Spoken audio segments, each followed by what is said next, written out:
Ẹ kú dédé oyè gbogbo ará ilé, ẹ káàbọ̀ sórí ètò mi lẹ́ni orúkọ mi ní Dr. White. Èmi náà ní dókítà yín. Mo lérò wípé àlàáfíà báyìí òní mo bá gbogbo yín. Àṣekù ọdún akú ọdún tuntun 2022. Lágbára Ọlọ́run, ọdún yìí á sàn wá sówó, á sàn wá sọ́mọ, á sàn wá sí àlàáfíà bá bọ̀rọ̀ nínú ọdún yìí. A wà ní àlàáfíà àtàwọn àtìlé wa, a ò ní dùbúlẹ̀ àìsàn. Mo lérò wípé gbogbo àwọn ọ̀rọ̀ tá a jọ sọ ní ọdún tó kọjá, mo lérò pé ẹ ò gbàgbé gbogbo wọn. Gbọ́ ẹni tẹ́ bá ṣẹ̀ṣẹ̀ ń gbọ́ wa fún ìgbà àkọ́kọ́, ẹ lọ wo àwọn fídíò wa, yóò ṣèrànlọ́wọ́ fún yín, yóò sì ran ẹlòmíràn lọ́wọ́ tẹ́ ẹ mọ̀ tó lè nílò àwọn nǹkan tá a jọ sọ nínú àwọn ọ̀rọ̀ tá a ti sọ gbẹ̀yìn, tá a sọ sẹ́yìn. Gbogbo yín pátápátá mo lérò pé dáadáa lẹ wà.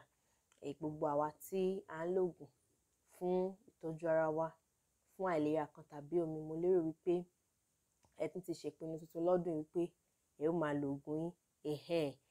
Ara nǹkan sí ẹgbẹ́ èèyàn lọ́jọ́ New Year resolution, ìpinnu ọdún tuntun. Ẹlòmíì bá ìpinnu tó ṣe ní pé ògùn òun ò ní lò mọ́. Ẹlòmíì ní òun ò tẹ̀ ní lọ sí hospital mọ́. A mọ̀ pé Ọlọ́run máa ń ṣe, ó máa ń tọ́jú yàn. Bẹ́ẹ̀ ni, Ọlọ́run máa ń ṣiṣẹ́ ìyanu, ó máa ń tọ́jú yàn. Àwọn fẹ́ kẹ́ mọ̀ wípé ìtọ́jú ara wa ó ṣe pàtàkì. Ọlọ́run fún wa ní ara wa pé káwa náà tọ́jú ẹ̀, bóun náà ṣe ń tọ́jú wa. Ẹ mọ̀ lògùn yín, ká mọ̀ fàdúrà tì, k'Ọlọ́run jẹ́ kógùn kó bá yín lára mu, kó sì ṣiṣẹ́. Mú kàn ní pé kí n kí yín ọdún tuntun lórí lọ́dún yìí, mi àti ìsọ̀rọ̀ rárá. Torí ẹ̀ mo ṣe ní pé kí n kí yín. Ẹ jẹ́ ká jẹ́ olóòótọ́, kí ìpinnu wa kó jẹ́ láti lògùn wa dáadáa, láti tọ́jú ara wa. Gbogbo ẹ̀yin tá a jọ sọ̀rọ̀ nípa exercise lọ́dún tó kọjá tẹ́ ò tí ì bẹ̀rẹ̀. Ìrìn ìṣẹ́jú 20 àbó dín díẹ̀ kò yẹ kó pọ̀ jù fún wa láti ṣe lọ́dún yìí. Àlàáfíà yóò máa pọ̀ sí o.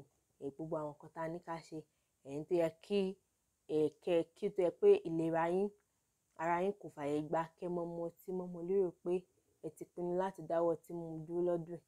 Ẹ̀yin tí ìlera yín pẹ̀lú ọ̀rọ̀ tá a sọ kò fàyè gbà kéèyàn máa fa sìgá, mo lérò pé ẹ ti pinnu lọ́dún yìí. Ẹ̀yin tẹ́ nílò láti ṣe exercise kẹ́ kúrò lójú kan, kẹ́ gbé bọ́dì yín. Mo lérò wípé ẹ̀yin náà ti pinnu pé lọ́dún yìí àjọṣe ni ẹ ti ṣe dáadáa jù. Ẹ̀yin tó yẹ pé ìjọ oúnjẹ gidi borí o lọ ni, mo lérò pé ẹ ti ṣèpinnu lọ́dún pé ẹ gbìyànjú láti tọ́jú ara yín. Ara wa yìí tiwa ni o. Gbogbo nǹkan tá a ní ẹlòmíì lè ní, àmàrà ẹ̀ ẹlòmíì lè gbà fún yín o. Nǹkan tẹ́ bá sì fi sínú ẹ̀ òun ni ó gbé jáde. Tẹ́ bá ṣe tọ́jú ẹ̀ tó náà lè ṣe máa rí. Àwọn gbogbo nǹkan míì tá a ní ẹlòmíì lè lò, ẹlòmíì lè gbà. Wọ́n lè gba aṣọ, wọ́n lè gba kíní, wọ́n lè gba kódà Ọlọ́run má jẹ́ ká rí láburú. Ọkọ èèyàn lè fẹ́ lómi, ìyàwó èèyàn lè fẹ́ lómi. Àmọ́ ara èèyàn ẹlòmíì ò lè gba ara yín kó mọ bá yín lo ara yín. Ẹ̀yin lẹ ní ara yín. Torí ìdí èyí ló ṣe dára fún yín láti tọ́jú ara ẹ̀. Lọ́dún tá a wà yìí, ẹ tọ́jú ara yín, tọ́jú ẹ̀mí ẹ̀, ẹ tọ́jú ara yín. Kí n tó wá lọ, mo ti ní pé kí n rán yín létí o. Àwọn kan ní kò sí kòró ń tà. Daddy, mommy, brother, sister, kòró wà ń tà. Ẹ lò bòmú yín, ẹ mọ̀ lò, ẹ gbìyànjú láti lò. Lágbára Ọlọ́run lọ́dún yìí, a ò ní fi owó tó yẹ ká fi jẹun, tó yẹ ká fi raṣọ, tó yẹ ká fi kọ́lé, tó yẹ ká fi ra mọ́tò, tó yẹ ká fi tọ́mọ níléèwé, a ní kó gbogbo ẹ̀dá sórí àìsàn. Lágbára Ọlọ́run, ẹ̀mí wa báyìí kò ní kó pin lójijì látàrí àìsàn.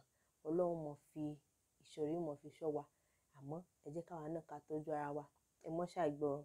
Tó bá di ní ọjọ́ Sunday, lágbára Ọlọ́run, a ó bẹ̀rẹ̀ ọ̀rọ̀ wa lórí ohun ìsétọ̀. Mo sọ fún yín nígbà tí a sọ̀rọ̀ gbẹ̀yìn lọ́dún kọjá pé a ó bẹ̀rẹ̀ ọ̀rọ̀ tó ṣe kókó fún àwọn ọkùnrin, ìsétọ̀. Oríṣiríṣi àwọn ènìyàn wọ́n ní pé ó ní prostate, ẹlòmíì wọ́n ti gbọ́ prostate, ẹlòmíì ni àmọ́ ní mo ní ìsétọ̀. Kí ló ń jẹ́ ìsétọ̀? Kí ló ń fà? Ọ̀nà wo la lè gbà tọ́jú ẹ̀? Àwọn nǹkan wo ló yẹ kéèyàn ṣe? Àwọn wo ló lè mú? Àti bẹ́ẹ̀ bẹ́ẹ̀ lọ. A máa sọ ní ọjọ́ Sunday. Mo fẹ́ kẹ́ mọ̀ wípé ìlera lọ́rọ̀ lọ́dún tá a wà yìí. Ẹ pinnu láti tọ́jú ara yín, láti jẹun tó dáa, láti mu tó dáa. Àwọn ìwà burúkú tẹ́ ń ṣe tó lè kó bá ìlera yín o. Mo fẹ́ kẹ́ pinnu lọ́dún pé ẹ ní ṣe mọ́, ẹ dá gbogbo ẹ̀ dúró. Lágbára Ọlọ́run lọ́sẹ̀ tó ń bọ̀, a máa tẹ̀síwájú nínú ọ̀rọ̀ wa. Èmi náà ni dókítà yín Dr. White. Ó dàbọ̀.